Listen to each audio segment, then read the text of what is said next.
All right. Hello. Hi, guys. Hi, I'm Erica. I am the beadle here at New College Franklin, which means essentially I am the bridge between the school and all of you guys. And if you're the school, then you're on the other side of the bridge, I guess.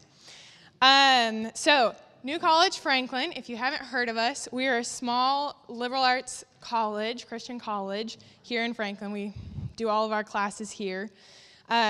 We study the trivium, grammar, logic, and rhetoric, and the quadrivium, arithmetic, geometry, and music and astronomy. And together those make up the 7 liberal arts. These culminate in philosophy, the love of wisdom, and theology, the knowledge of and love of God. When people think of the liberal arts, it is easy to sum it up as studies for artsy people, or those people who like to read and don't know what else to do with their life after college. This may or may not apply to the students here, but the liberal arts are beautifully so much more than that. They are the liberating arts, practices that set men free. In the beginning, God created us to be fruitful, and that is more than being productive. Education in the liberal arts seeks to make the man whole so that he can be fruitful.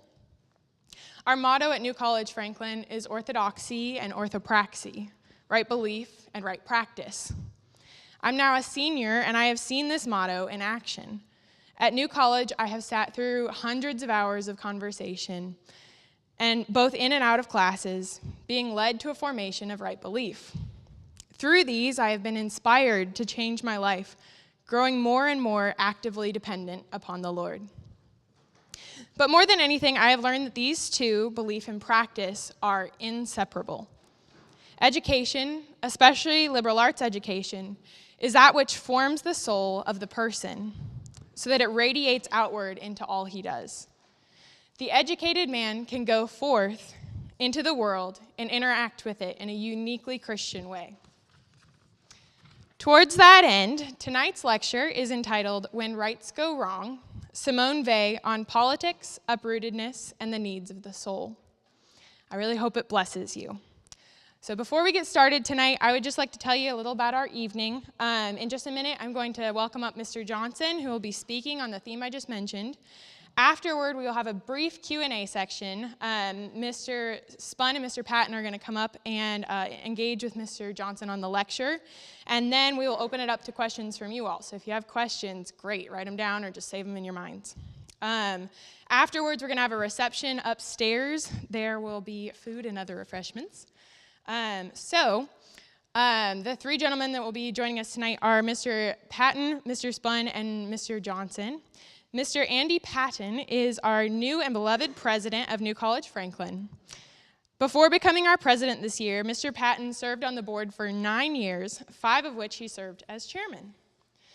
Mr. Patton has a Bachelor of Arts in the Classics from the University of Tennessee, Knoxville, a Master of Arts in the Liberal Arts from St. John's, and an MBA in Finance and Accounting from Vanderbilt. He has taught classes here on economics and Dante. He lives in Nashville with his wife, Katie, and their 5 kids. We have been very blessed by his service in his new role to our school this year, and I hope you'll enjoy his engagement tonight. Mr. Brandon Spun will also be joining him in the conversation with Mr. Johnson after the lecture. Mr. Spun is the Dean of Academics here, as well as the Professor of Moral Philosophy and Quadrivium. He has a Bachelor of Arts in English and Philosophy from the State University of New York, a Master's of Arts in Philosophy from Holy Apostles College, and a Master's of Arts in the Liberal Arts from St. John's College. He is currently working on his PhD in the Humanities from Faulkner University. Mr. Spun is possibly the wisest and most humble man I have ever met, and anyone who has enjoyed having him as a professor would say the same. I hope you enjoy his engagement as well. And now I'd like to welcome our main speaker for this evening, Mr. Nathan Johnson. He is our Assistant Dean of Academics here at New College, the head of the program, and one of our professors in Moral Philosophy, Theology, and Quadrivium. He has a Bachelor of Arts in English Literature from Bryan College, a Master's of Arts in the Liberal Arts from St. John's College, a Master's of Theological Studies, Master of Biblical Theologies from Reformed Theological Seminary. He He's currently also working on his PhD at Faulkner University in the humanities. Before teaching here, he spent 6 years teaching at a classical school in North Carolina. He joined us here at New College my freshman year, and in the fall of 2020, and has been an incredible teacher, guide, and mentor ever since. Please give a warm welcome to Mr. Johnson.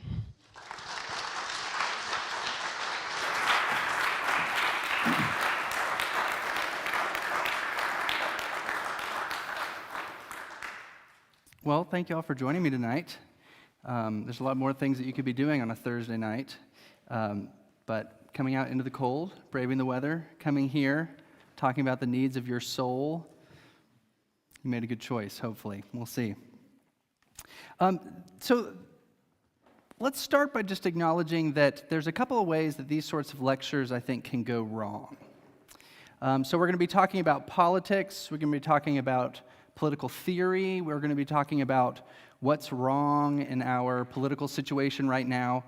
And I think there's kind of a Scylla and Charybdis danger here. On the one side, you can make this far too much of an academic exercise.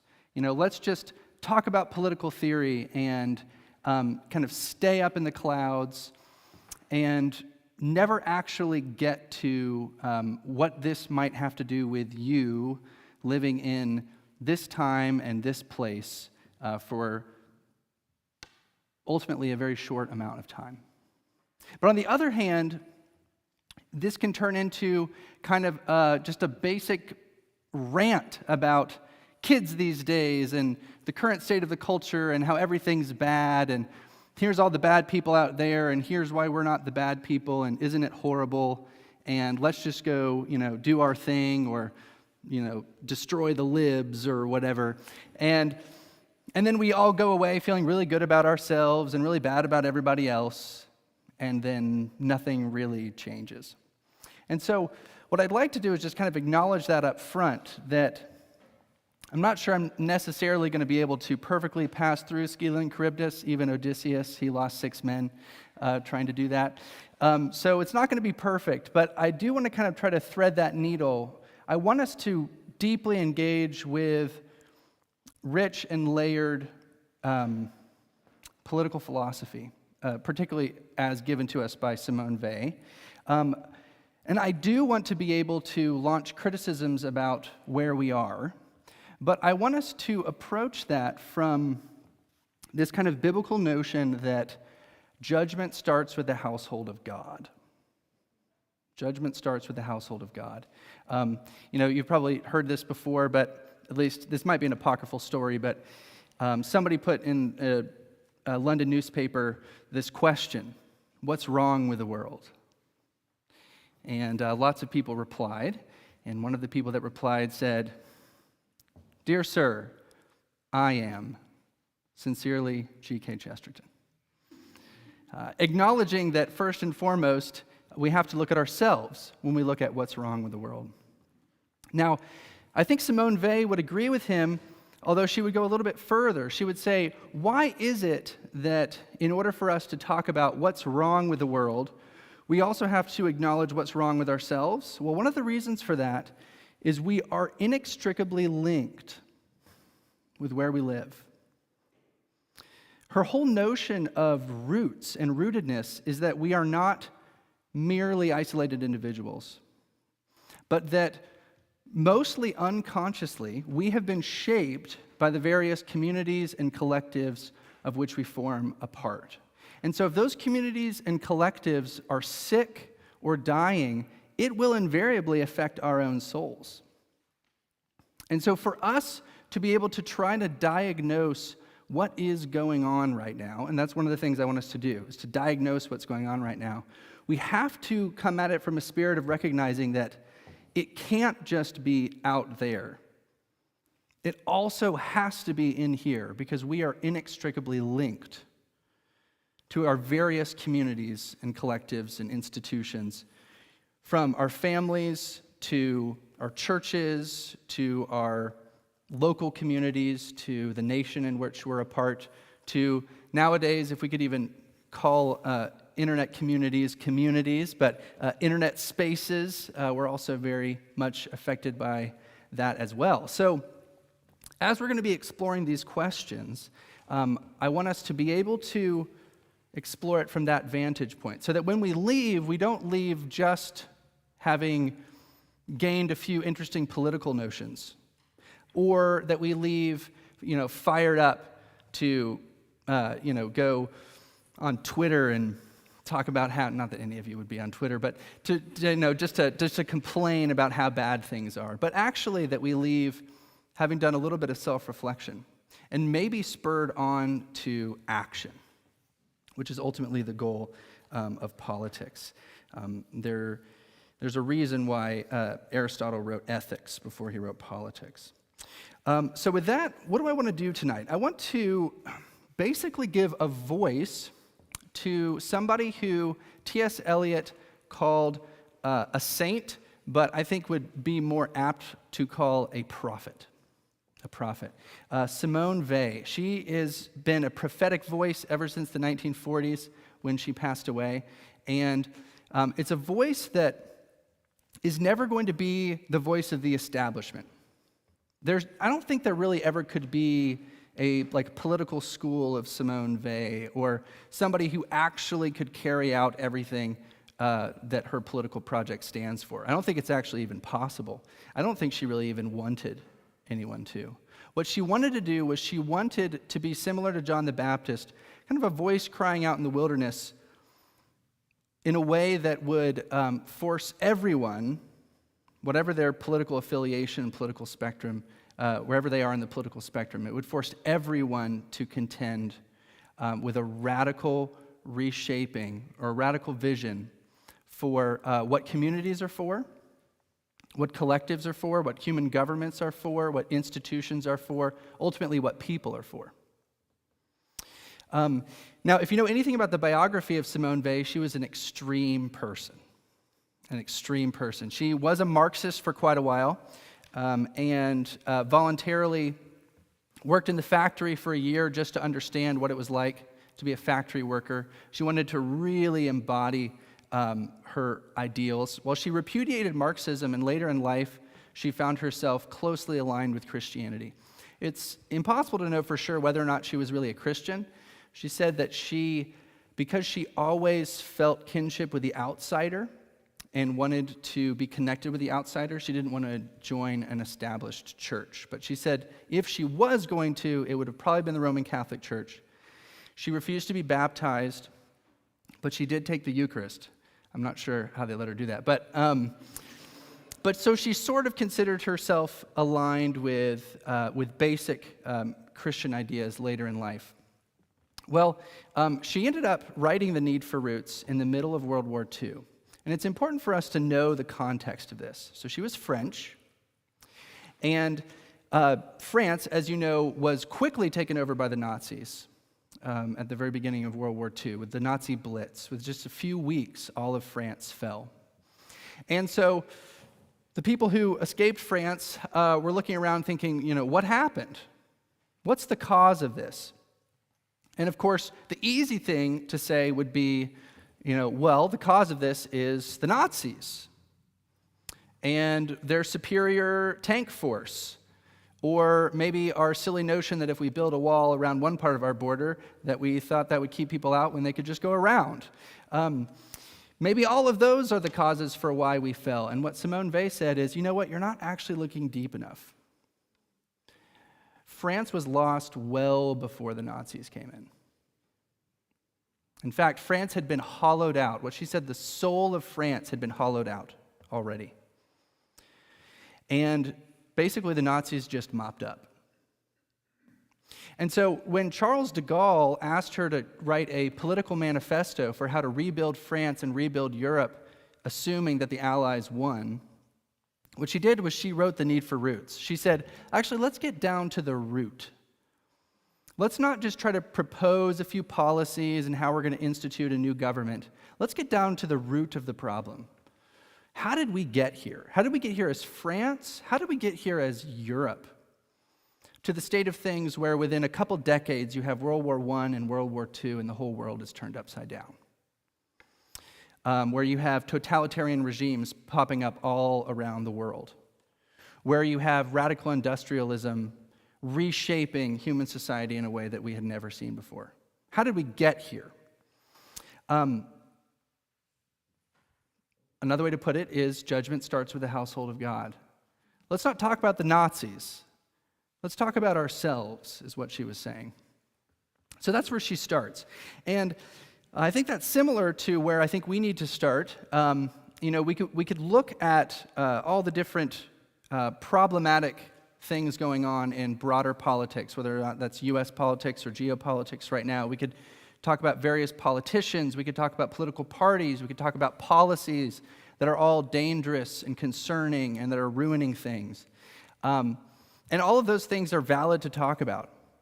But what if we asked ourselves first, how did we get here?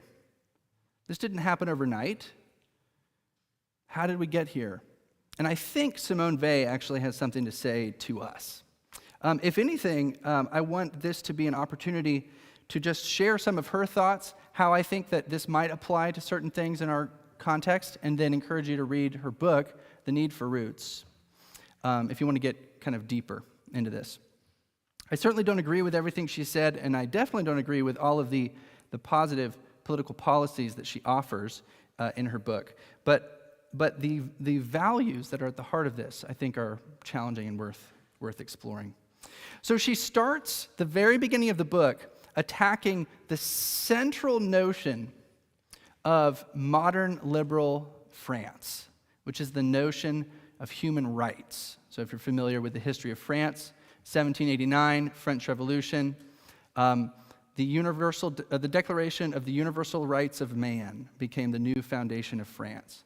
Well, she starts her book going after that. The first sentence of her book reads, "The notion of obligations comes before that of rights, which is subordinate and relative to the former." So what she's saying at the very beginning, and I have a notion we're going to get into this in the Q&A, so I don't need to spend the whole talk looking at rights and obligations, but basically what she says is we need a new starting point. Our starting point in modern France was the notion of individual rights, certain rights that people possessed, and our whole political structure is built on protecting those rights. And she says if you start here, not that there's no such thing as rights, she doesn't actually deny the existence of rights, but she denies that rights come first, ethically, even ontologically. She actually says obligations are prior to rights, and rights get their force through the force of moral obligations. What she says is that, quote, "There exists an obligation toward every human being for the sole reason that he or she is a human being, without any other condition required to be fulfilled, and even without any recognition of such obligation on the part of the individual." So these obligations that we have towards one another, they transcend human law, they transcend custom, they transcend social structures, they transcend history or any other human convention. It is not a product of the social contract, these obligations that we have toward one another. In fact, they come from the divine realm. That's what she says. And what she ends up basically arguing is that whether or not you're thinking of an institution like a college or a church, whether or not you're thinking about a city, either kind of an old school Greco-Roman polis, or whether or not you're thinking about a nation state, every kind of group or collective is ultimately formed not for the purpose, fundamentally, of protecting certain rights, but because we have obligations to one another. And we can't fulfill our obligations to one another as individuals. We actually have to join together to fulfill our obligations to one another. Now, what are these obligations focused on? Well, these obligations are focused on what she calls the needs of the soul. The needs of the soul. Now, she recognizes that we have needs of the body, and she says everyone understands this when it comes to the needs of the body. You take the Good Samaritan parable as kind of exemplary of a parable that you find throughout human culture. Somebody's wounded and dying on the side of the road, and you're walking by. You don't at that moment ask yourself about your own personal rights. I have rights to my time. I have rights to my private property. You say, oh, here's somebody who's wounded and dying. I have an obligation to help them, even if that obligation infringes on my time and my property. And we all know this instinctively, right? And we all know that we will be judged if we leave that person wounded and dying on the side of the road as we're trying to kind of protect and preserve our rights. Well, she says we need to extend that notion to the needs of the soul. That actually every human has soul needs that only the collective or the community can fulfill. Now, this is a challenging notion because she's not talking about, as Christians, we would think, oh yeah, soul needs like the knowledge of God, or to be saved from our sins, to be free of moral guilt, those sorts of soul needs. She's not actually talking about those soul needs. She's talking about natural soul needs, not supernatural soul needs. But of course, in kind of a modern society where most people don't even recognize the existence of the soul, if you do recognize the existence of the soul, then you're thinking of soul needs in terms of something supernatural. But if you've been steeped in the classical tradition, you know that for, a good bit of human history, there was recognized the fact that we have human souls, and that those souls actually have natural needs as well. And that while the community can't meet the supernatural needs of the soul, only God can, the community is actually formed to meet the natural needs of the soul. And ultimately, it's our obligation to meet those needs. We have an ethical imperative from God to meet those needs. Now, I'm going to talk about the needs of the soul in just a second. But what we could say is, and we can talk about this more in the Q&A, how are we as Christians supposed to think of this notion of rights and obligations? Basically, you could kind of think of it in terms of the Imago Dei, Imitatio Dei paradigm. So in this paradigm, we would often say, well, where are human rights kind of situated? If from a Christian perspective, where are they kind of situated? Well, we would say, well, human nature, but why is human nature, why do we owe human nature anything more than we would owe, say, an animal? And we would say, oh, well, because they have the image of God. Now, that's correct. That's right. But in Scripture, we know that the image of God does not only bequeath on human beings value, but it also gives them a moral imperative. To image God is to imitate God. Now, what do we know about God? We know God does things that are pretty radical, things that ultimately are all under the heading of love. Now, love is interesting, especially when you think of it in terms of the idea of rights. Think about Philippians 2, Christ as the paradigm. He doesn't count equality with God something to be grasped or held onto, but what? He humbles himself, taking the form of a servant. You think about Christ's incarnation being the ultimate act of not holding on to his rights as God, but in fact, voluntarily, out of love, taking on the form of mankind in service, right? We think about Christ washing the disciples' feet. We think about Christ willingly being crucified and put to death. This being a paradigm that we're all given when we're called to love our neighbor. You see, the distinction that we have to make is that while we can say in terms of the human realm, what I have is mine, my life is mine, my property is mine, it's not yours. If somebody was to come to me and say, give me your property, I want it, I don't have to give it to them. In terms of human society, even in terms of human law, we can talk in terms of mine and yours. But once you add God to the picture, we also know we have another dimension, because all is His. And everything we have is actually a gift from Him. And He can demand that we give what is ours. In fact, He does demand that we give what is ours. We have ethical obligations to one another that require that we give up things that are rightfully ours, rightfully in terms of human society, but in terms of God, we have no rights. But we do have obligations. That's her main point. Now, why is she focusing so much on this? Well, because she says ultimately it's an orientation in society that leads to when your society's only built on the notion of preserving a few spare rights, life, liberty, property, something like that, then ethics can get turned to making those the only ethical categories. Life, liberty, and property being the only things that we need to respect of one another.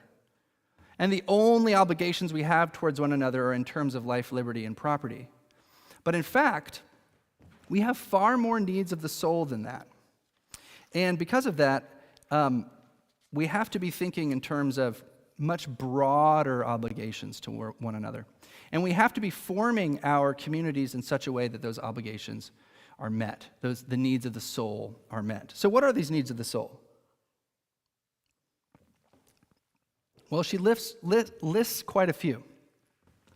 Now, what she does is she lists needs of the soul in terms of a tension, in terms of two needs that balance each other out. And if you only have one without the other, or if one need's fulfilled and not the other, then you end up getting a disordered society. So she says that the human soul needs liberty. A collective that doesn't enable people to have freedom of choice is a collective that ultimately malnourishes the human soul.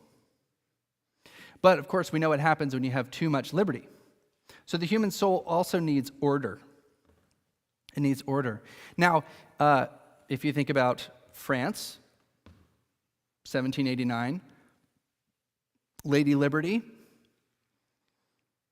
what happened when Lady Liberty was the only one leading the army? Absolute chaos. It got really bad. It got really, really bad. The soul also needs order. Now, we could talk about this for a while, and we don't have time, but she lists all sorts of ways that we can actually instill the love of order in people, one of which would be architecture. So you can think about each of these needs of the soul being met by all sorts of passive as well as active agents. What is it that our architecture communicates, for example, when form follows function? You just think about that as one example. It actually tells you something about the nature of the world. When form follows function, it tells you that the world is only there to be manipulated and used. It tells you that maybe beauty doesn't exist. It tells you that maybe there isn't such a thing as a fundamental order of reality. Right? You could pick numerous examples, but as we go through, we have to recognize that this is actually a holistic vision for human society. It's not just a formation of government, but it's actually how we form our towns. How cities are structured actually teaches the human soul something. How cities are structured nourishes the soul or ruins the soul. How far houses are apart from each other, or how close together. The difference between a kind of a cookie-cutter lawn and a field. All of those things are actually part of the place in which we are in that actually shapes who we are. What are the other needs of the soul? We don't have time to talk about all of these, unfortunately, but she says the soul needs responsibility. People actually need to have responsibility given to them. They need to feel like they are a part of the unified vision and goal of the community, whatever that is. But the soul also needs obedience. A soul that doesn't have anyone to obey dies.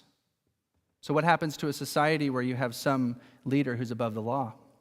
She says it's run by a sick man. The soul needs equality. But the soul also needs hierarchy. A soul that isn't involved in a hierarchy is a soul that's sick. The soul needs honor, and one aspect of honor is punishment. She says the soul needs punishment. Criminals, the only way a criminal can be reintroduced into the community is to submit to the laws of that community, which would be the judgment of that community. But she says it's good for the soul.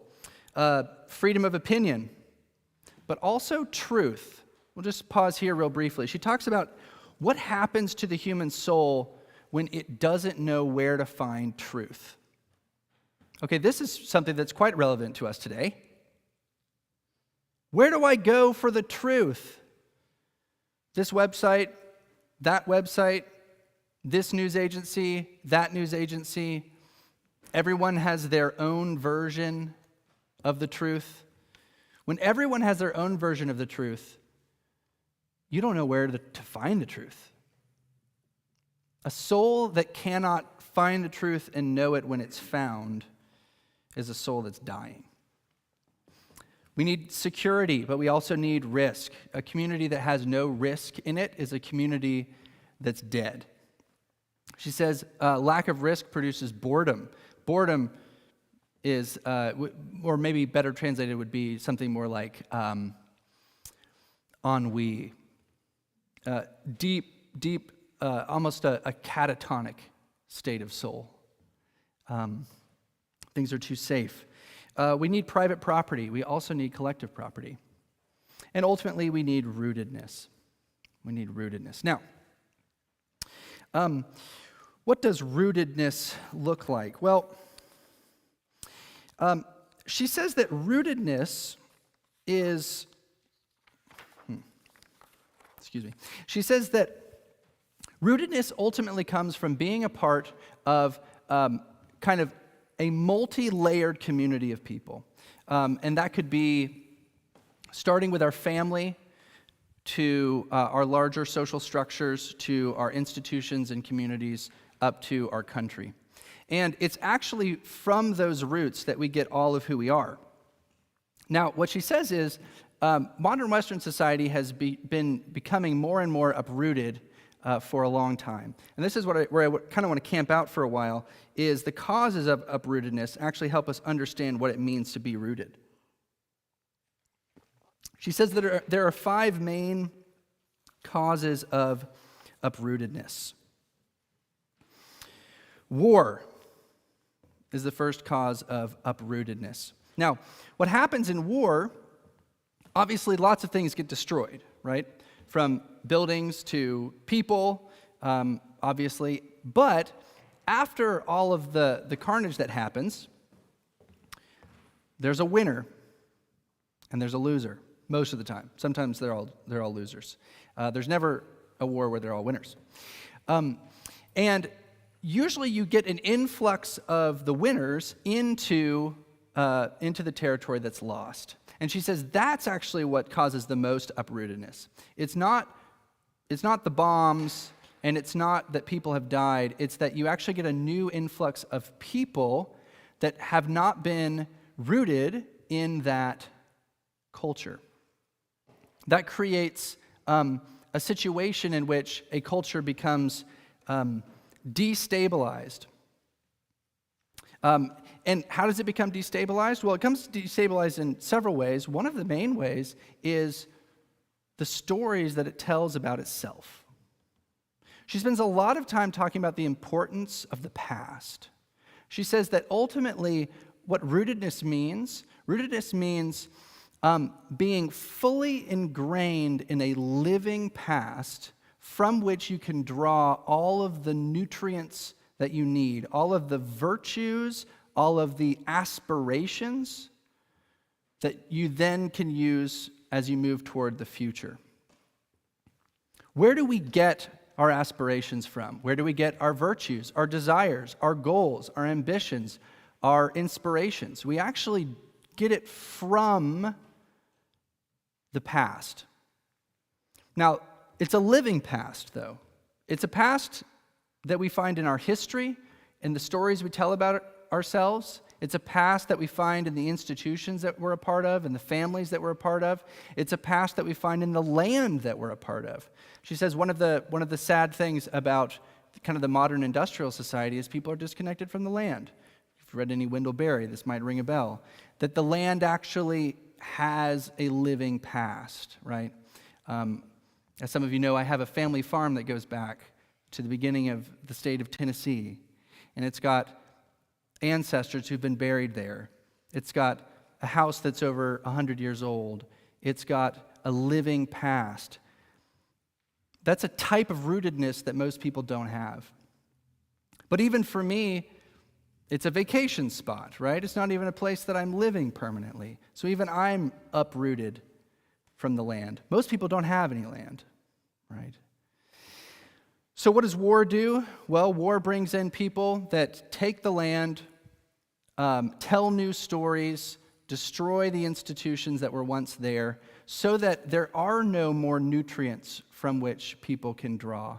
There is no living past from which people can get their virtue, get their aspirations, get their vision for the future. Now, in our context, it's not just war, though. It's also immigration.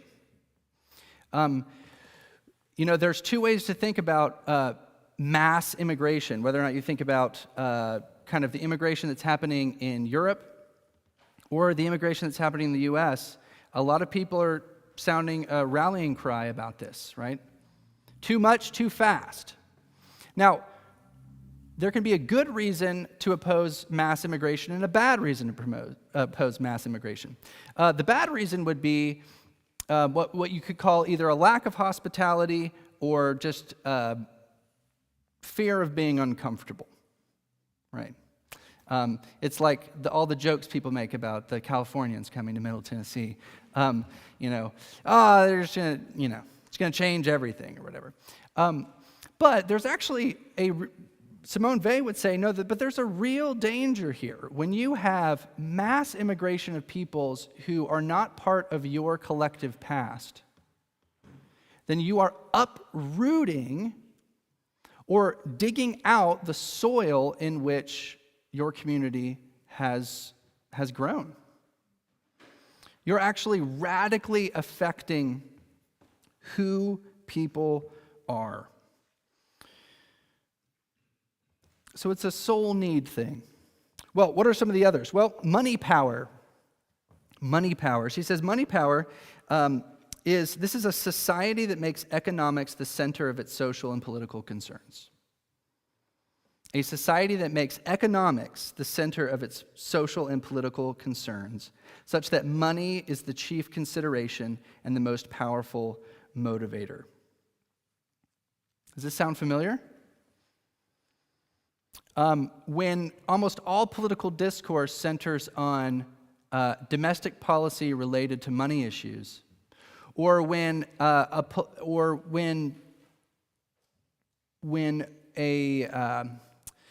political party, most of what a political party is their economic policy, right? Like the easiest way to distinguish between the difference between a Republican and a Democrat, at least in days past, is their economic policy, right? Well, she says that what happens when economics begins to dominate social concerns, obviously it's always going to be a concern, and the needs of the body are real needs, but when it dominates, what it does is it actually destroys human roots wherever it is able to penetrate. By turning desire for gain into the sole motive, it easily manages to outweigh all other motives because the effort it demands of the mind is so very much less. Nothing is so clear and so simple as a row of figures. So what she's saying is, it's not just the danger of avarice that we have to worry about when a society is so focused on economic concerns. It's actually the danger of laziness. It's so simple to only think of things in economic terms.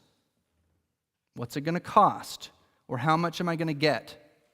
She says that this doesn't just affect society as a whole, but it actually affects individuals, which leads to the third danger for uprootedness, economic domination.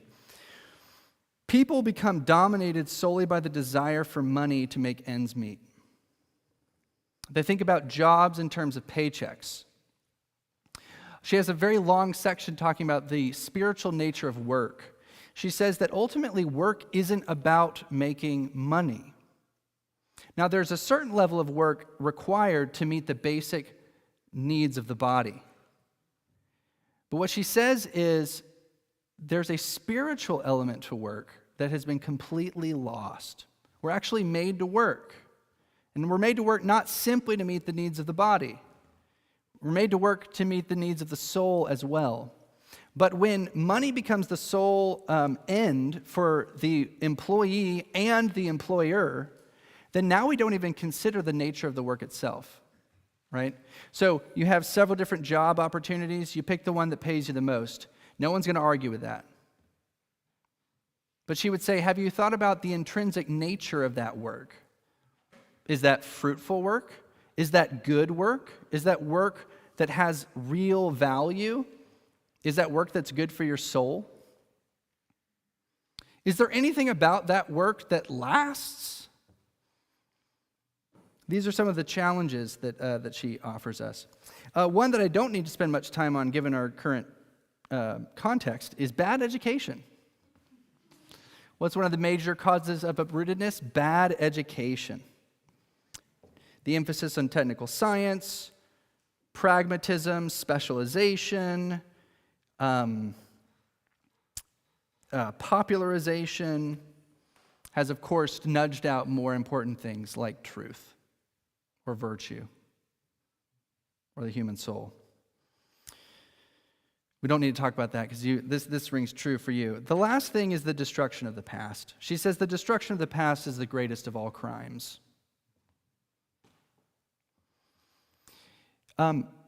There are history wars going on right now. And it's easy to dismiss those as secondary. But what she says is, no. History, the living past, is that from which we draw our self-knowledge. And that actually determines so much about who we are. Just to give an example, you're probably aware of this. We've got the 1619 Project and the 1776 Project, right?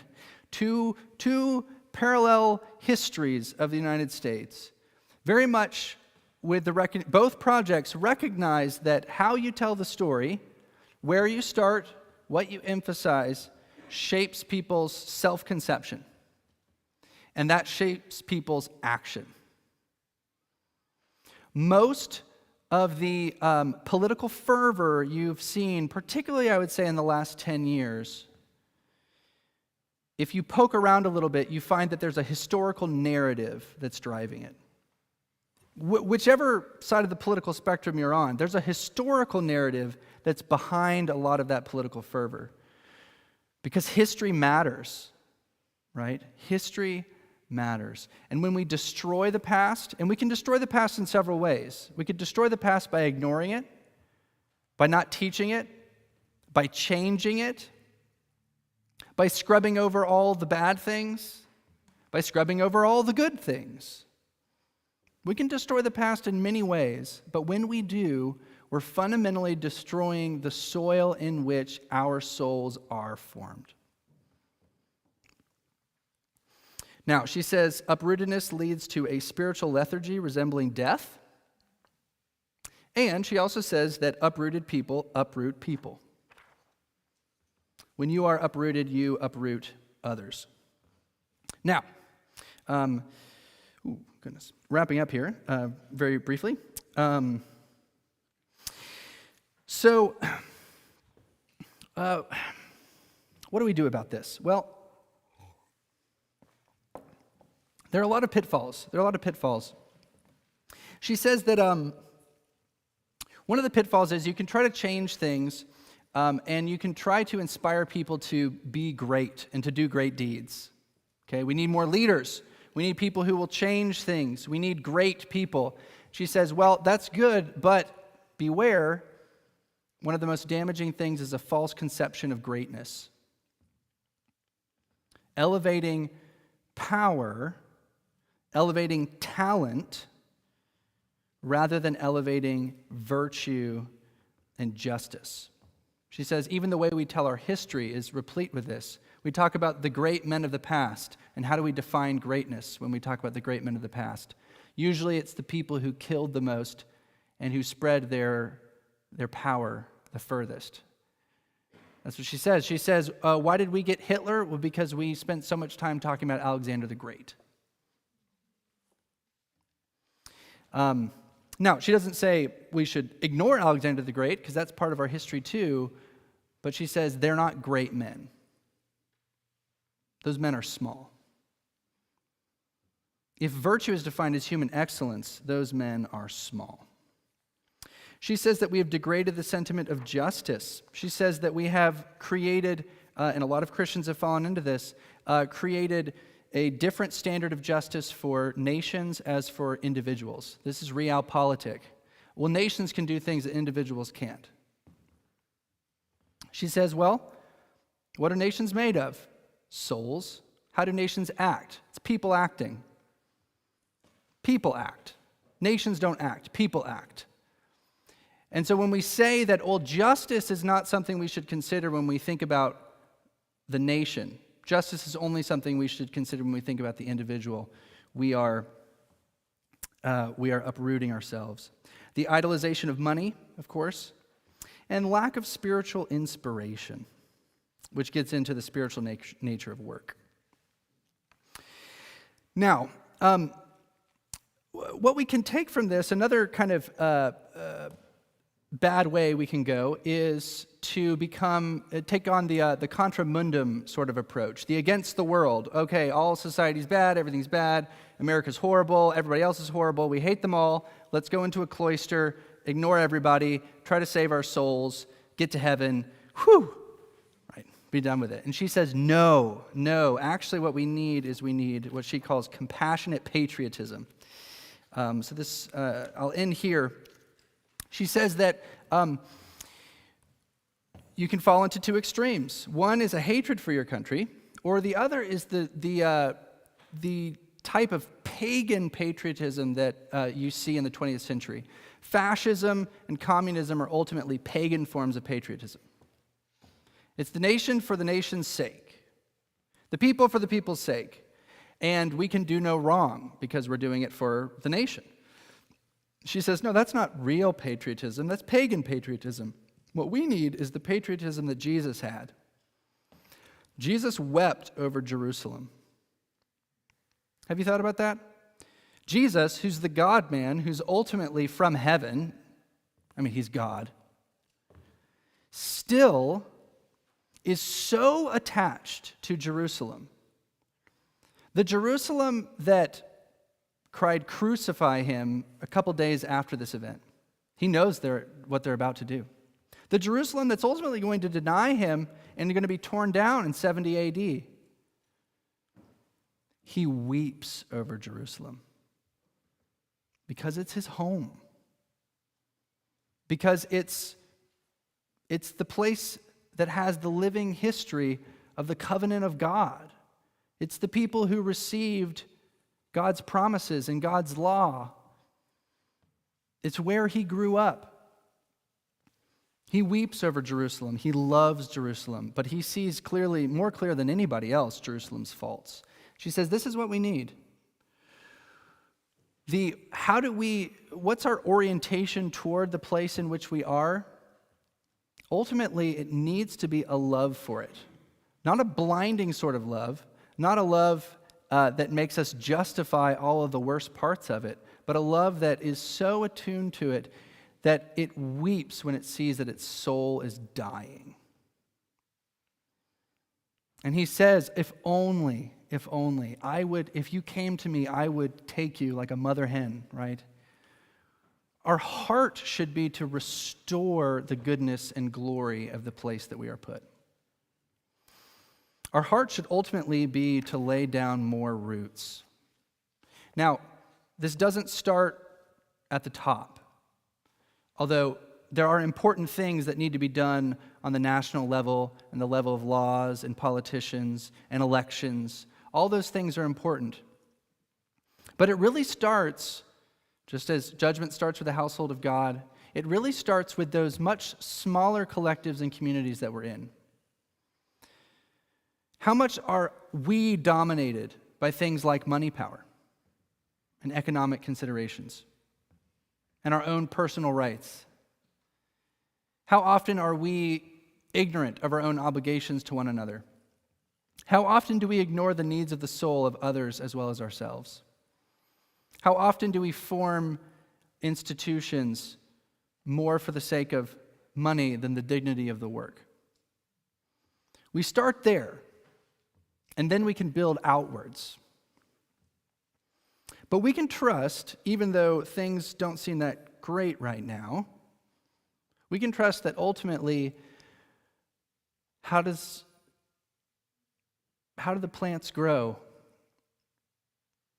It grows from the rain that comes from heaven. And that's what we need to pray for, that the Lord would send us rain. Well, there's a wonderful poem by Gerard Manley Hopkins where he says this. He says, "Lord, send my roots rain." That should be our prayer. For ourselves, for our nation. Send our roots rain. Thank you.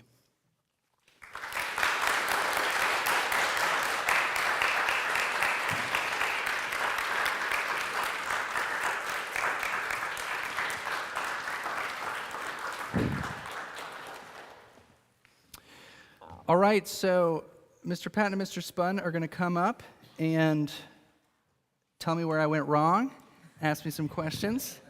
Mr. Spun, if you could help me move this.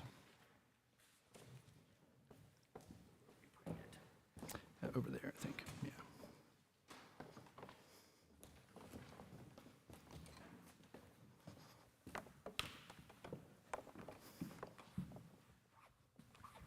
Yeah, this will work. That'll work. You two sit next to each other so you can pass the mic.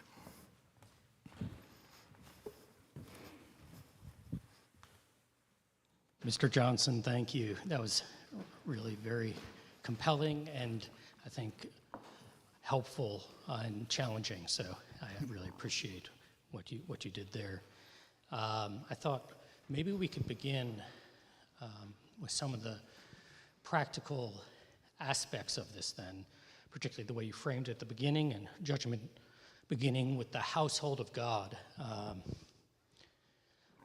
But before asking a question, I guess I think the idea of that, the stories we tell ourselves, what that suggests to me is that this is a process we have to learn, because the stories we tell ourselves don't just come out of anywhere, and we also learn our stories over time, and people help us tell those stories too in various ways. And maybe in that context, thinking about the church, how do you see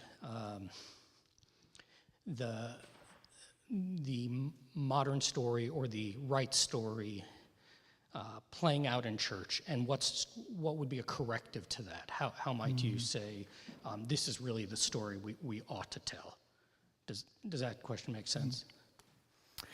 In terms of rights. Yeah, so someone who sees themselves as part of the church community, part of the household of God, and they have a certain perspective or attitude, and how does that need to be sometimes corrected, or how do we have to be helped on our way to telling that story and understanding our roots differently or our role differently? Yeah, I think a couple things that come to mind is there can be some extremes. There are always extremes. So one extreme that I've seen is that you could get an American Christian who only wants to think of themselves in terms of being a Christian, but not an American. And so if you think about in terms of rights or in terms of our political conception of the human being and his relation to society. The American story very much shapes how we think about those things, right? I mean, even the Declaration of Independence, right? Unalienable rights given to us by the Creator. And there are some Christians that want to almost think of themselves as trans-temporal, trans-historical, not American, and almost repudiating anything that seems American because they want to be just purely Christian. And that's not possible. And in fact, that's not even, just as Jesus was born in Nazareth and he was a Nazarene, so we are American Christians. Christians first, but we are Americans, and that very much needs to be, we need to recognize that is part of who we are. I'm probably not answering your question exactly. Well, I'm wondering just what some of the evils are that come out of that, or what's wrong with that? Well, what would be wrong with that would be, well, the way I've kind of seen it practically is if somebody says, I'm really uncomfortable with what's happening at the U.S. southern border, all these people, all these illegal immigrants coming in, and then a Christian will say, oh, but that's not Christian. So if you're a Christian that you want to be hospitable and you want to love people and you want to let them in and you want to give them everything that you have because that's Christian charity, and if you say, oh, but, laws, and we have laws, and we have private property, and we have our own homes to protect, and we have our own culture that we want to maintain to some degree, then some Christians will say, well, you're idolizing all of those things. You need to give all those things up. Jesus would give all those things up, right? As if having any sort of mentality of being a part of a nation or having private property is somehow unchristian. But of course, the flip side, so that's just one example, but the flip side would be one where one's Christianity and does not really, when push comes to shove, and you have to decide between giving up your legal rights for a higher calling, you hold fast to your legal rights. It's my property. It's my money. God lays claim to that. And even though we can say something like, well, the government shouldn't, if you want me to get really explicit, the people who say that tax is theft, a lot of Christians will say this line, tax is theft, and therefore I don't need to pay taxes, or I'm going to really grumble. I think that philosophically, I think that that's wrong, but also just in terms of Christianity, that's wrong. Jesus talks about this. Render to Caesar that which is Caesar's. It's got his face on it. Paul says, honor the emperor and give to the emperor what he's owed. Right? Taxes to whom taxes is due. So to hear a Christian say that, maybe you can say that as a libertarian. You can't say that as a Christian. If you want me to get explicit, that's what I would say. Yeah, that's great. You went in a different direction than I was thinking. I was actually thinking in terms of just the kind of community of God within itself and how we relate there. Mm-hmm. But that was very helpful in terms of thinking through how you're seeing that interplay. Would you want to add anything in terms of just the... I'm curious how you would apply it to the... Well, I think what came up for me listening to you was just going to church and thinking, what am I getting out of this, and not realizing that I'm a member there who is representing Christ, that I am there to push into that community, to seek out ways that the people there concretely are expressing needs and a call upon me. And that's something that's always challenging. And so I think that's apropos, is just to recognize that the life of the vitality of that community in some way very much falls apart if it's a rights-oriented or consumer-oriented community, which I guess maybe I'm conflating rights and consuming, but they can come together. Yeah. Well, and what that makes me think of too is she talks about how every collective needs responsibility. You need responsibility, and you also need hierarchy. And you can apply that to the church as well, right? So on the one hand, you get people who come to church and they're not given any responsibility. They don't actually feel like they're a part of this group. What she says is people need to feel necessary. That's how she kind of couches responsibility, is a feeling of necessity. I am a vital member of this body. And there are plenty of churches that are kind of structured in such a way that it becomes very difficult for somebody to actually take on any sort of responsibility, and that can kind of feed a consumer mentality. But there are also egalitarian churches, right, where there's this fear of hierarchy, fear of authority, that everyone's equal, right, that we don't really have leaders and followers. We're all kind of the same, and nobody's under any authority. And that's also really bad for the soul. Like, no, actually, we need hierarchy. We need authority. We need to make a differentiation between a pastor and a layperson.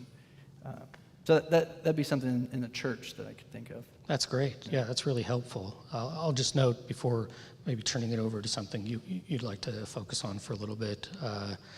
Just what struck me with the story idea is it's really hard to tell a story just based on rights. And I like, who am I? And just gather up identity based on what's owed to me. There seems to be something about a story that's shaping one's calling, and that's part of why we need help telling that story. We have to learn who we are and what we're being called into, and that's by part of our stories watching other people enact their own stories, their own calling, and that obviously can be taken straight into the central story of the church, but just within the household, who we are, looking at mom, looking at dad, it would be very strange to learn primarily from mom and dad what my rights are, rather than what my obligations or callings are, or that would seem a fundamental shift. So I think in that respect, it's really helpful to hear you emphasize that, or bring out what Simone Weil's emphasizing. Yeah.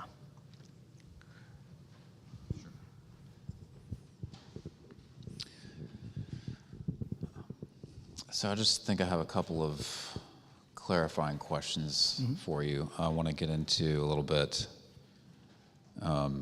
the nature of the collective and collective action, and some of what you quoted Ms. Weil as saying. I think the first question is maybe not a simple question, but the formation of it is simple. You said that we can't fulfill obligations as individuals. It must be the collective that fulfills obligations. Could you elaborate on that? Yeah, I think if I was to maybe clarify that, it's within the context of the collective that we fulfill our obligations. So she's saying that still individually we fulfill obligations to one another, but in what context? In the context of various collectives and communities. So if you think about, now this would be kind of an extreme case, but I don't know. Actually, it probably wouldn't be as extreme of a case as I think about it. Like 1800s, Midwest, Kansas, if you've read like a Willa Cather novel or something.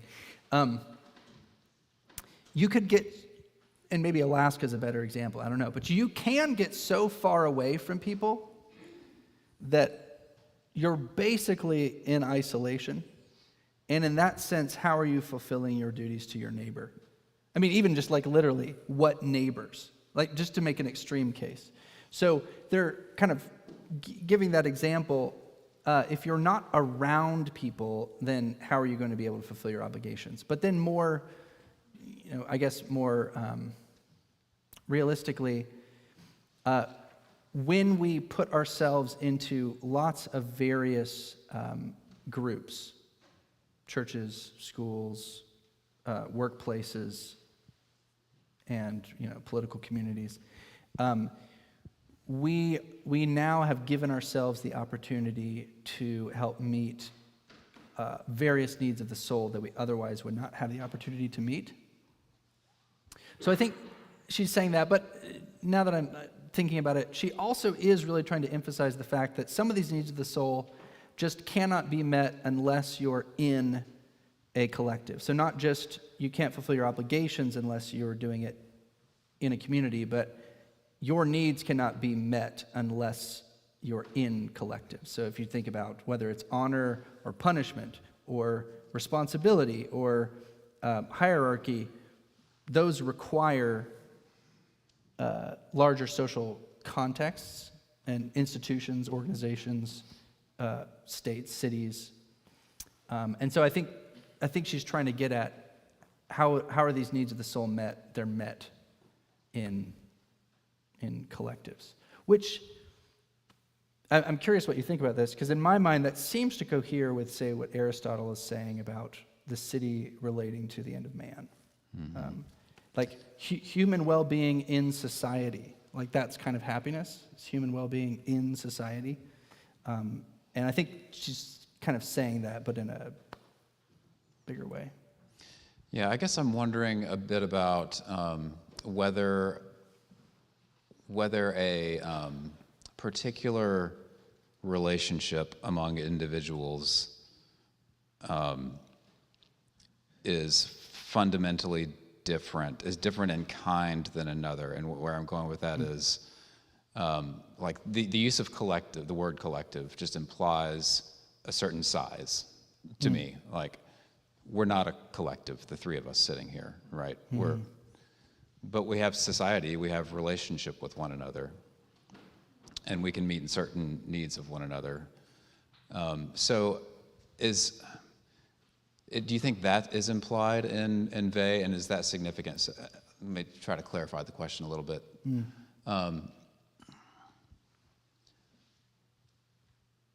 So we can,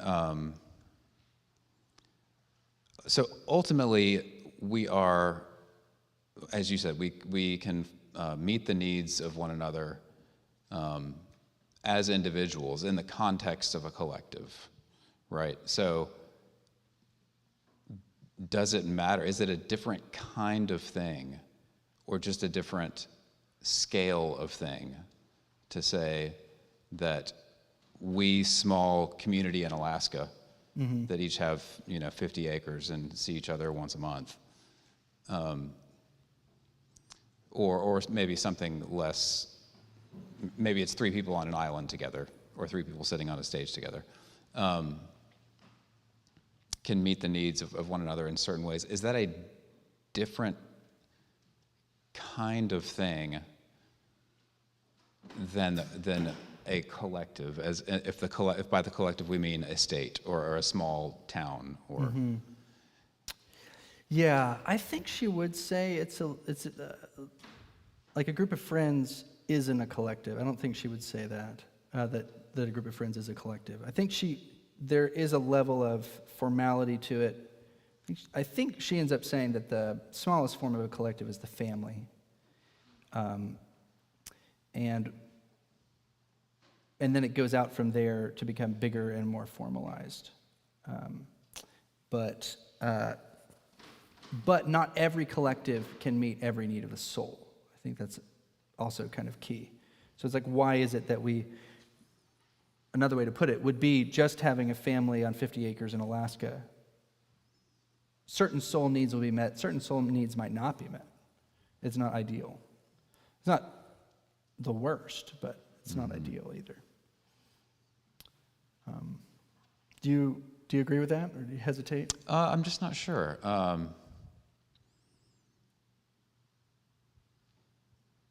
Yeah, I mean, if the needs of the soul, well, let me not go any further down that road.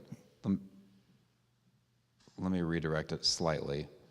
So talking about communities that meet the needs of the soul, as you're reading them off, I had a couple of thoughts. So we have liberty, right? We have responsibility and obedience, equality, hierarchy, honor, punishment, security, risk. So it seems to me, and this could be wrong, but it seems to me that all of these are analogous in some way to rights and duties. And I'm curious if you think that's true and if that's significant. So for example, I mean, liberty is right, basically. Responsibility and obedience, duty. honor and punishment, also right and duty in some way. A right to behave a certain way and an obligation to punish if not, and to show honor where it's due. Even security and risk in a certain way imply a kind of obligation and duty. Like security implies a kind of order and boundedness and regulation, and risk implies a kind of freedom to venture out. So I don't know if that was intentional on her part, or if we even agree, and if it's significant if not. Yeah, I don't know. I kind of think she might say they're all rights and they're all duties. So one of the things that she emphasizes is that rights and obligations are really just, it's a perspective thing. So I, as the first person looking out, I have obligations, you have rights. So you have the right to freedom, I have the obligation to honor that or to facilitate that. But what she wants to keep people from doing is walking around thinking, I have rights, they have obligations. No, I have obligations and I have needs. You have needs, you have rights, is kind of the perspective she wants. And so the list of needs, she says, the needs of the soul is the way that we discern what our obligations to one another, and therefore what other people's rights are. Okay. Yeah. So that raises a lot of questions for me. Mm-hmm. First of all, I'm delighted to hear that that's what she says. I don't know how that accords with her opening sentence exactly. So I would argue the same thing. It is a purely perspectival differentiation between rights and obligations. Mm-hmm. My rights are your obligations, and vice versa, right? Like you gave the example in your paper of private property. You could say, you could in some sense say that, I'll try to get this right, that I have a right to private property, but that right to private property doesn't mean anything in a society that doesn't acknowledge an obligation to protect private property. Right. But because it's a perspectival issue, you just as easily flip that on its head, right? You could say I have an obligation to protect your private property, but my obligation to protect your private property doesn't mean anything in a society that doesn't acknowledge your right to have private property. Well, she would affirm the first but not affirm the latter, because she would say that the obligation comes from God, so the force is there regardless of whether or not the society has any laws or recognition of it. And you'll be judged by it. And the conscience, really, I think she's also getting at the conscience, is pushing you toward it. So what she's trying to do by saying that rights are subordinate to obligations is not saying they don't exist, but to say that obligations are prior in that they give moral force. Obligations give moral force to rights. Obligations are sourced in the divine realm. And then she makes another point that I didn't mention, but she says that obligations are never wrong. They are what they are. But rights can be used well or used badly, sometimes very badly. And so she says that's an indication of a kind of superiority or transcendence to obligations that rights don't have. But she is kind of fuzzy. I mean, she's definitely not systematic. And it's kind of like the ontological argument, Anselm's ontological argument. Half the time I read it and I think it's like super tight logically and, impenetrable. And then the other half of the time I just, what is he even talking about, And it just depends on the day. So I've reread this stuff from Vey a dozen times, and sometimes it makes sense, and other times it seems really fuzzy, philosophically speaking, at least. Practically speaking, it's good. But do you think Thomas agrees with her? I don't know. I will say this: she does seem to acknowledge the classical notion of use or juice, kind of like right Use. use. It's an I. Yeah. Well, I'm kidding. It's where we get the word justice from. Right. Yeah. Yeah. Yeah. It's just church Latin. I It just makes didn't it a want J. people to think I was doing USE. Right. Yeah. Use. But this notion of justice ultimately is to give what one's owed, right? And there is something about you in your nature that means you're owed something. What she says is because you're a human being with an eternal soul, you're owed respect. And to respect as an individual means to meet those person's needs. Yeah, I think that those are helpful clarifications and good questions, and get into kind of, for those of you who are unaware of this, the topic of rights is one that you open up the encyclopedia in philosophy and something like 1,000 pages falls out. So you're in trouble because you're dealing with definition after definition and fine distinction after fine distinction. But I think you guys are sticking to kind of the heart of the matter. Something's owed, right? From that perspective, it's this definition that goes back really before we have a record of this conversation. It seems to have existed, that it's giving what's owed in some way. And then you get someone named Ulpian, I believe is how you pronounce his name, from the 3rd century, and Isidore writes that, and that goes through kind of a long history. And then you get someone like McIntyre, or who will even deny that the use of the word rights is used in a univocal sense with this, and it is a mess where all different kinds of definitions and arguments, or Wolterstorff in a kind of quasi-reformed tradition saying that rights are inherent, so McIntyre and him are absolutely divided. But I think that Vey is in some respect absolutely in line with the long tradition that what is owed is from God, that it is from his rule and his creation. Thomas would say that we owe something because there's a right, but there's a right because there's a creation, because God has done something. He has made someone a certain way, and so something is owed. And that's where I think Mr. Patton's getting into this in terms of, well, how do you really separate them? And I think what you're wanting to do is do a shift of focus, right? Priority, that we're not called to go around and say, how do I get everyone to meet my rights? I still think maybe we can get back to needs eventually, but just to think about that in terms of the shift. I think it's worth maybe going back to what you're after there. Is there a priority? Is there an ontological or maybe epistemic priority of which one do we know first, which is first to us? But there's a quote from Pieper which is something like, the world cannot be kept in order by justice alone. That even justice itself. Now, if you're talking about the righteousness of God, that's not what he's referring to, but the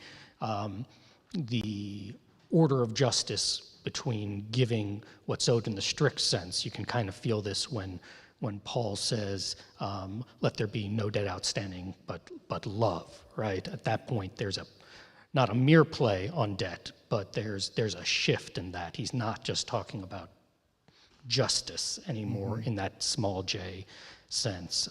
I wonder if, in hearing that the world's not kept in order by love alone, maybe I'll throw one other element in.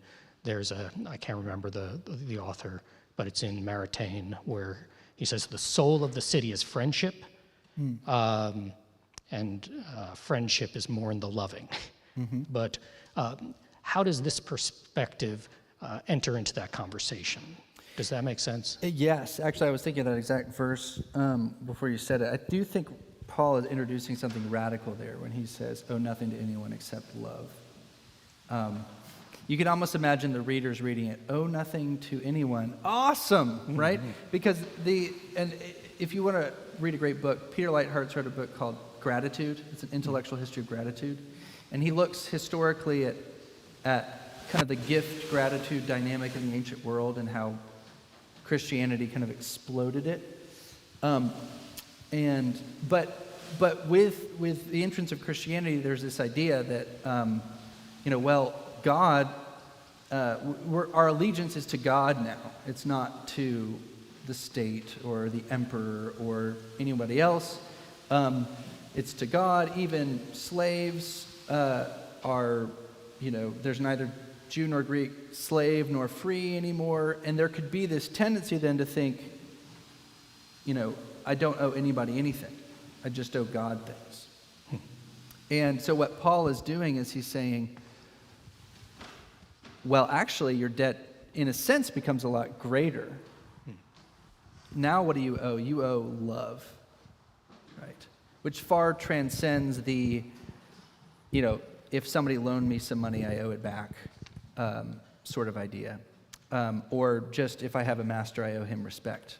Like, it does mean those things, and Paul says it means those things, right? He goes through and tells people that they owe a lot of things to each other. And they can say, oh, but Paul, you said here, owe nothing but love. And over here he says, slaves, respect your masters. Well, which is it? Well, he's like, actually, it all flows from love. But because of that, masters also treat your slaves well. Fathers, in the ancient world, the pater familias could kill his son. Fathers, don't even exasperate your son, much less kill him. Don't even make him angry, right? You owe him love.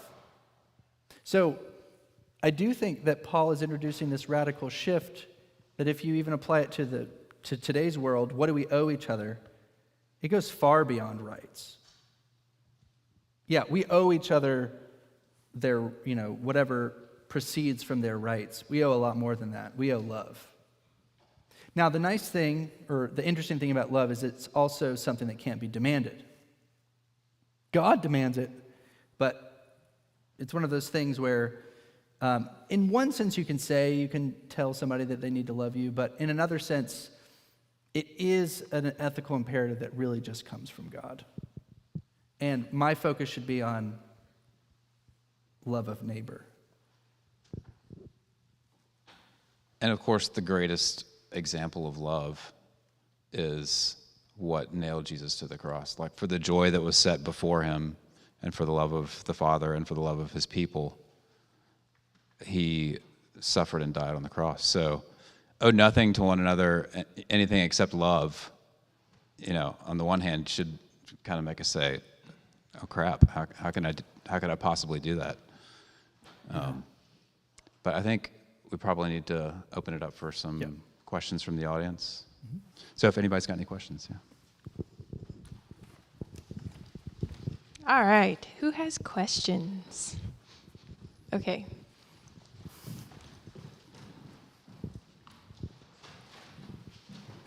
I didn't realize I had to talk into the microphone or I wouldn't have asked a question. Okay, so this is a little bit more of like a practical question, but you were talking a lot towards the end about some of the ways to cultivate rootedness or ways to like feed the needs of the soul. And I was curious what you would say to a family whose situation necessitates uprootedness. So like a military family or a family that moves around a lot, it's kind of a like a situation that's common in our culture of like every few years, different school, different church, different land that the family is like a part of and interacting with. So in that situation, what does it look like for the family to feed the needs of the soul and to cultivate rootedness? Yeah, that's a great question. So part of this gets back to one of Vay's main contentions, which is you cannot fully extricate yourself from the broader situation in which you're in. And so if you live in a society that is uprooted, and you know, not just taking an example like that where you're moving from place to place because you work for the military or something. Most people just move from place to place anyway, just a new job every 5 years. We actually live in a society where that's so normal. People don't actually stay for very long. And that is actually affecting people's souls, right? So I think one of the things she would say is there is a level of recognition that there's no way around that. There will be some detrimental effect from going to place to place to place, to church to church to church, job to job to job, or just, different places every few years. But kind of recognizing that, I do think the importance of history here is important, or importance is important, of course it is. We need to go back to that. So a family has to be extra intentional about creating some sort of unity within itself, an identity that moves with them. And I'm sure people who have tried that, who have done that, would be better to speak. How do you do that? I'm somebody who lived in the same house my entire life, so I kind of have the opposite experience. But it is to say that I think whatever it is, the stories you tell about yourselves, who you are, what the little traditions that you keep. You might have a different house, but you have the same traditions. Even those small things create a sense of continuity, a living past, even as you're uprooted from place to place. This is also just an area that those who are less uprooted get to minister to.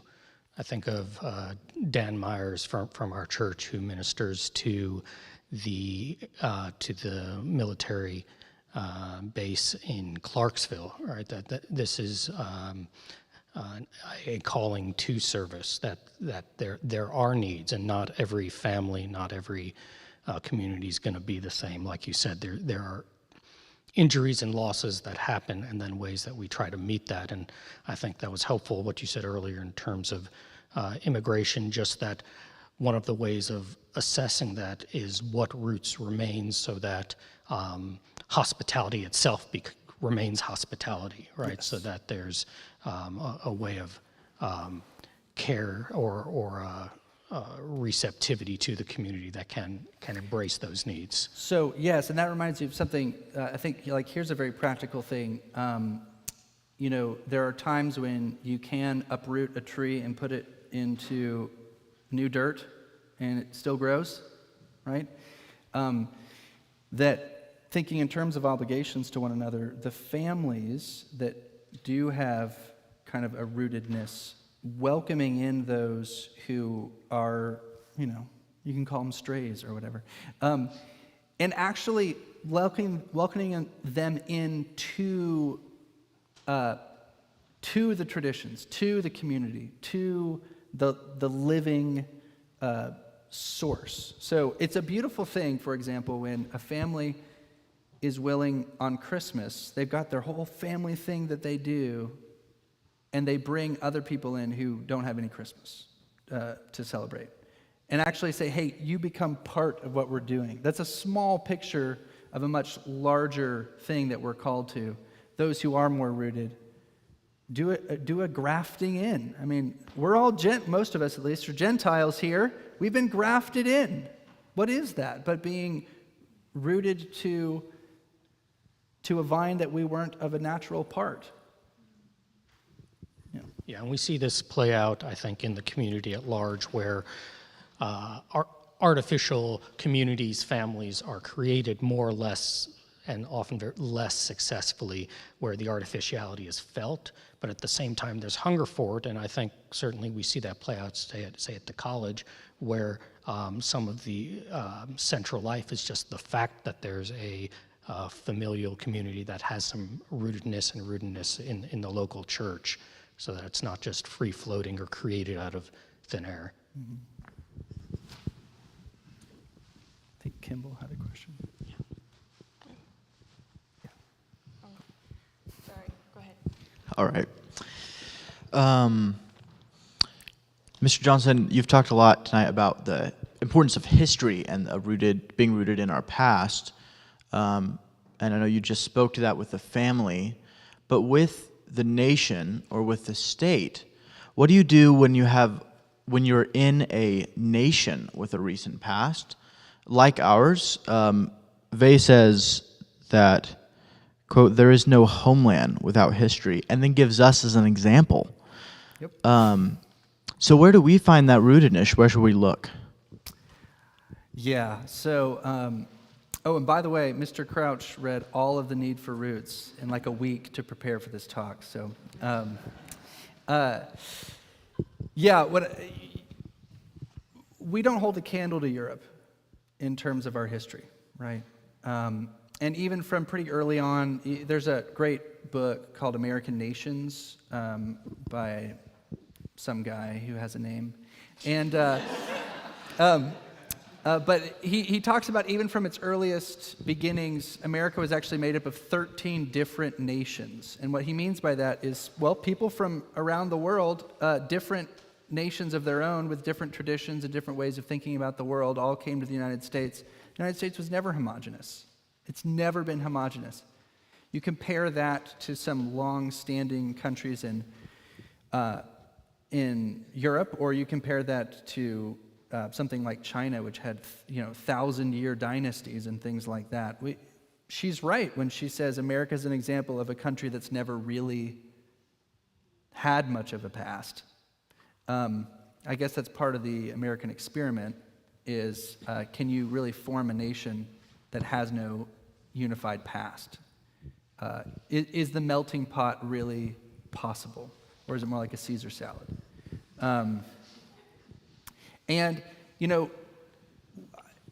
I think the vote's still out. If you look at Europe, we can see that Europe is falling into great disorder.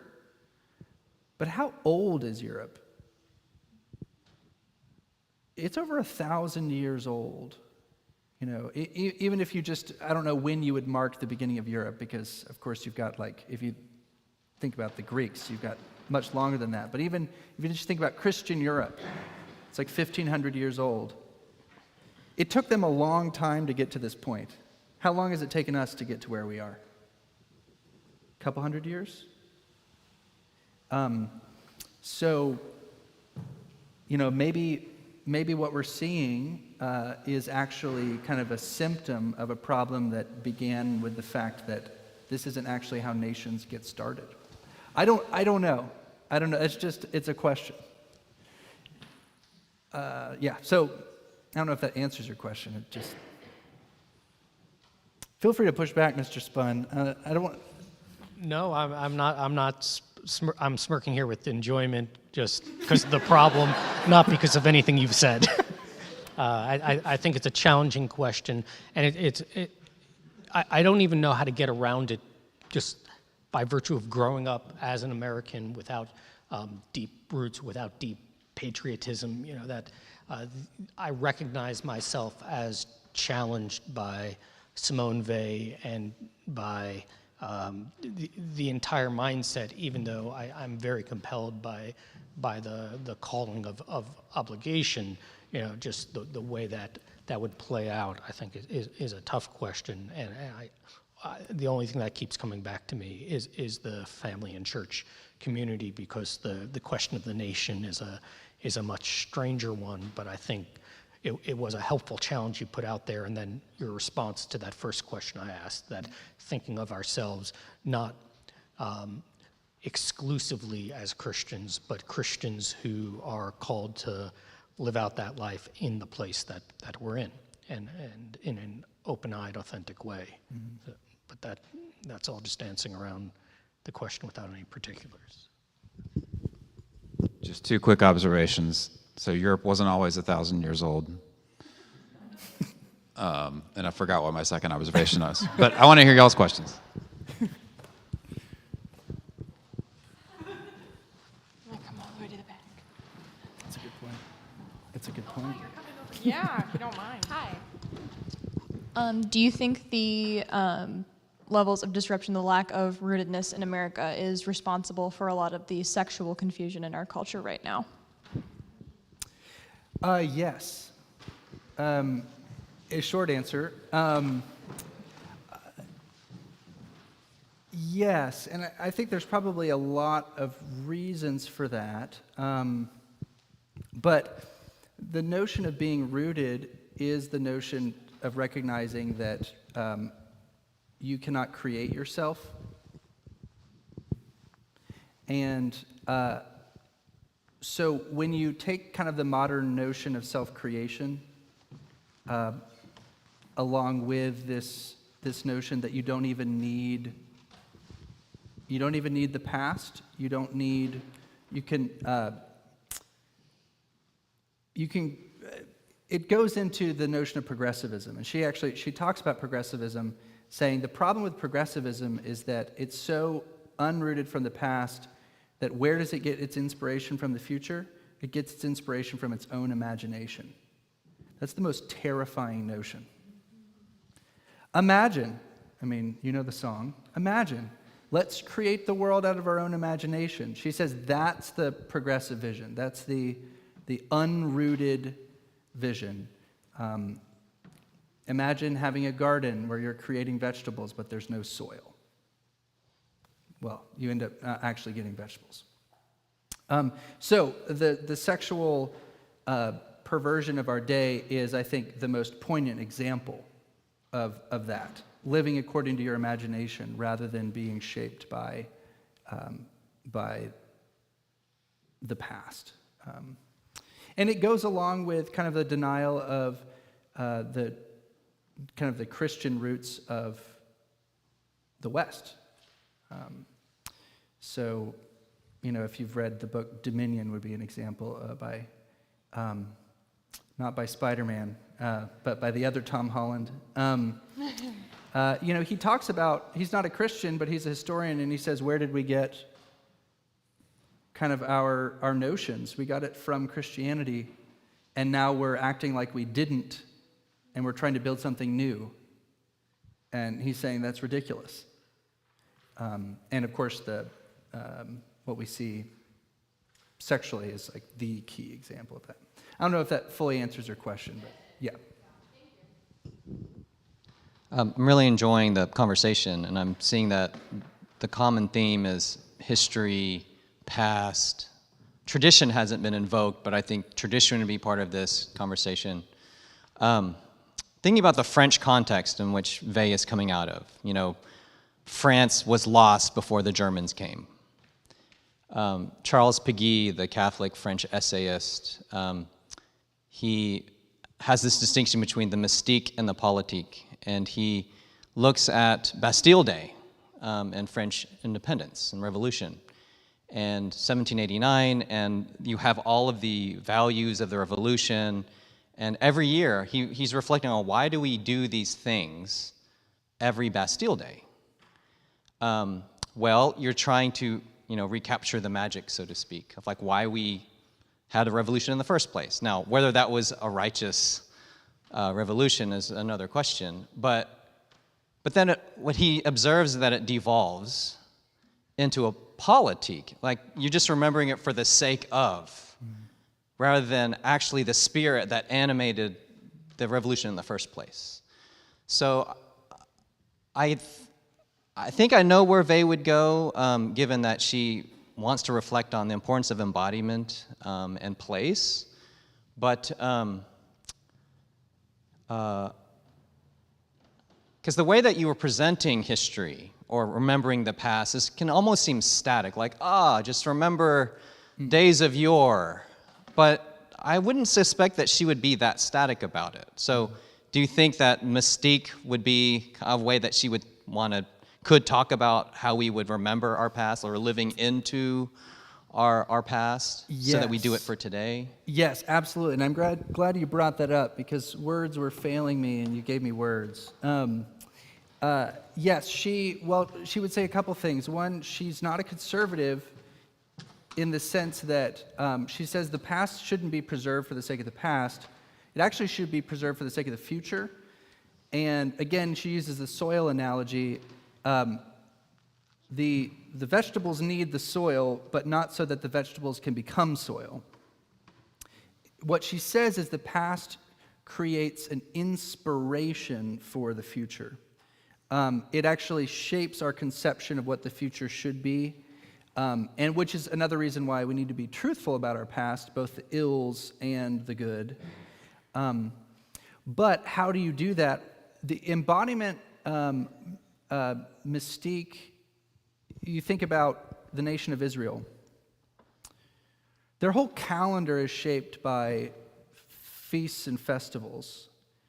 And what are those but a living embodiment of important parts of their history and of their covenant?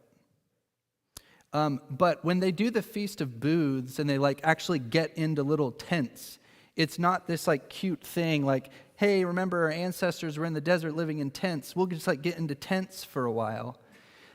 No, it actually is a way to embody an abiding reality that Israel is who they are, which means they were the nation that were led out of Egypt, but they were the nation who rebelled in the wilderness and were put there for 40 years because they didn't listen to God's law, and they were the nation that were brought into the land of Israel. And it ends up shaping who they're supposed to be in Israel, in the land of Israel. Passover, as Christians, we have the Eucharist. Or, if you're a little more hardcore, we have the church calendar, which are rooted in historical realities. Pentecost is a historical reality. Easter, Lent, even with Christ's 40 days in the wilderness. So that is to say, there is a danger of it turning into just these sorts of little traditions that we do, or just, let's remember. But there is an embodiment that does have to happen. Absolutely. I don't know if that fully answers your question, but yeah. So you were mentioning the author right after World War II was wanting to get to the root of things, and she mentioned that there are certain causes of uprooting. And I was wondering, as you were studying the author, if any kind of ideas of even deeper root issues of the uprooting have come across your minds, maybe top 3 or something like that, beneath that list that you mentioned in your presentation. Yes, a couple have come to mind. This might be no surprise, but you're asking about more things that uproot us? Deeper, like the deeper issues beneath the causes of uprootedness. Yeah, I mean, as Christians, we could say ultimately, sin, the desire for autonomy, to not be under the rule of God, is at the foundation. In our modern context, I think, and this is so, everyone talks about this now, so it doesn't even seem to have much power, but I do think we have to contend with what does it mean to live in a technological society? And what does rootedness even look like when you kind of live in the internet? And some people are doing that to the extreme, having multiple lives, like owning property in the internet. All of their friends are online. Their whole self-conception is an internet conception. It's the create yourself to the extreme. But, she talks about prostitution as one of the most uprooting of activities. I can only imagine what she'd say about pornography. Pornography is far more uprooting even than prostitution is, if you think about it. There's no context. There's no relationship. There's no even physical space in which the people are inhabiting. It's the most, there's nothing rooted there at all. It's devoid of any context whatsoever. And it's purely individual, and it's purely an attempt for an individual to meet their own, what they think their soul needs are. And so, I don't think anyone really understands how much even just that has shaped and uprooted our entire culture. How people relate to each other, how people think about themselves and each other. But if you're wanting kind of an intellectual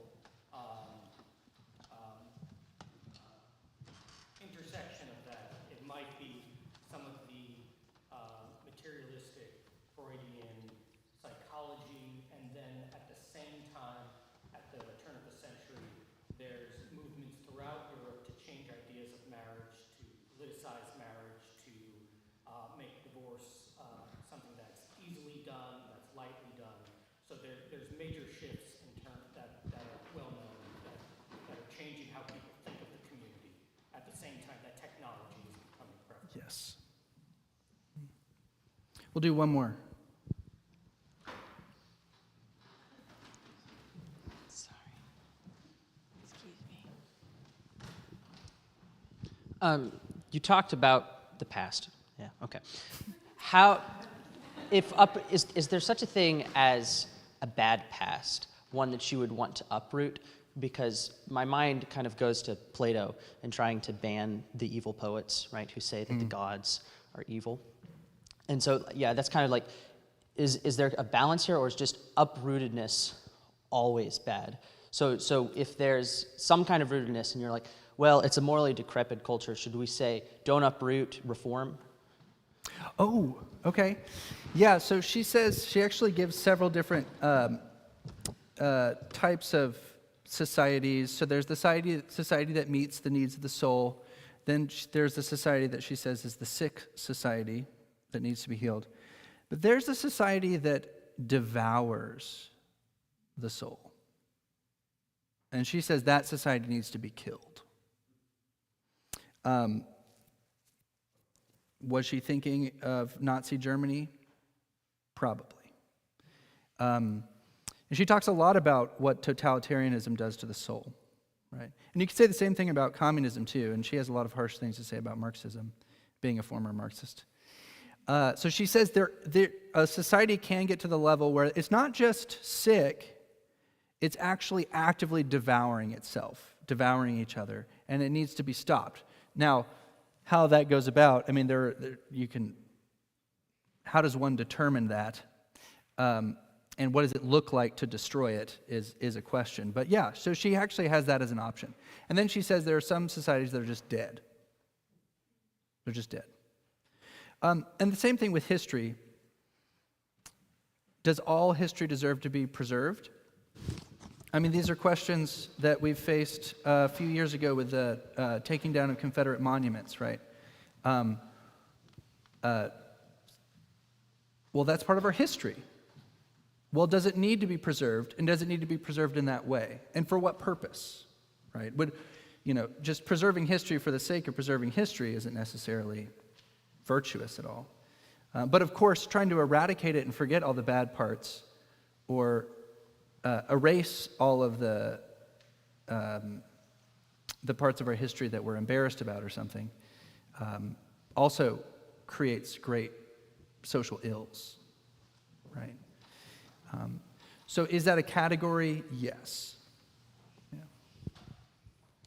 Yeah, that's a great question, and anyone who knows Mr. Johnson well knows he loves the Aeneid, right? And that's going to have some of those mixed problems in terms of what to do with it. There's some beauty of vision, the beauty of piety, the beauty and importance of the city, and so I think though the real question is not what you do with Rome in the Aeneid, but what you do with Rome as it actually is, right? And where it became a story of divinized emperors, right? That's a serious problem. But what closer to our time was the communism, where the memory, the celebrations of communism, one of my favorite stories is Labor Day, which was a day off from work and then became a forced work day. So that's a kind of society that eats its people alive and falsifies its history and doesn't allow the truth to be spoken. But then how do we speak the truth in a way that recognizes our roots and sees them, but also doesn't demonize them in the way that one wouldn't want to demonize one's parents, one would want to see the good there without falsifying it, such that we wouldn't want to forget slavery at our founding, but to say that some of our founders are slave owners might be different than to say the most important thing we remember about our founders is that they're slave owners. Those are two different attitudes, and one of them is humane and historical, and the other is actually ahistorical, because it only really focuses on a piece of history and actually abstracts the attitude outside of history to an attitude from the present times in a way that's very strange. Yeah. We can end with a biblical example. One of the classic arguments for how we know that the Old Testament is true history, as opposed to a lot of ancient Near Eastern history, is it shows the bad, right, as well as the good. It didn't erase all the bad things. But God is perfect. He sees all of our sin, and yet he didn't just write a narrative history of all of Israel's sins and problems. And sometimes the Old Testament can be pitched that way. It's just a list and litany of all people's sins. Then you read Hebrews 11, or you read Paul, and Paul says, these things happen for our instruction. Hebrews 11 says, imitate these people. It's the history of the Old Testament, both the good and the bad, told truly about God and about his people, that shape our conceptions of ourselves and gives us the direction for the future. And I think that's the goal. Yeah. Mr. Johnson, thank you so much for tonight. Thank you.